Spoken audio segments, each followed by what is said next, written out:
When we are starting to play guitar, the first notes, it is just a very physical process. We don't have to worry about our musical ability or musical talent. Take the guitar, make sure that the best practices are followed, the angle of the fretboard, how the fingers come to the fretboard. Of course, these things will get better over time as long as we are conscious and we keep in mind not taking the finger too much far away from the fretboard. And remember, it's just like picking up a thing, opposable thumb and the index finger or any of the other fingers. We are just keeping the fretboard in between the thumb and the finger, pressing it hard enough, using the thumb and the finger, strike your very first note.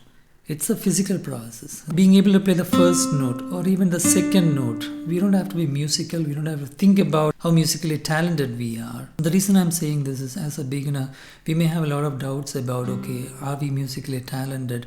Am I not able to play the note because of some problem with my talent? But playing the first note is a very physical process. All we have to take care of in the beginning part is making sure that the best practices are followed. No unnecessary tension on the shoulders. The elbow takes care of the balance of the guitar. The fretboard is a little bit at an angle. Then, like I said, the wrist, thumb and the fingers, the shoulder is still relaxed. The very first note. How do we later correct our playing so that it's more musical? Most of the time, the connectedness between the notes is perceived as musical. If somebody plays in comparison to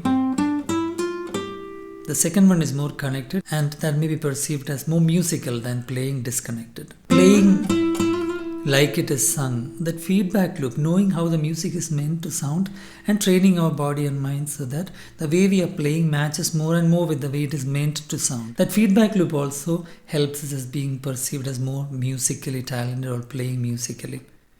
In the beginning, note, second note, usage of fingers, best practices. Then we can think about how we can make the two notes played more connectedly. That's why we have exercises like press hit synchrony. Like if we hit a little bit earlier than we press, the note will die. If we press a little bit more than hit, the note will die. That is why we have exercises like this which will take care of the sustain of single notes. Then, like I showed before, the connectedness between the notes.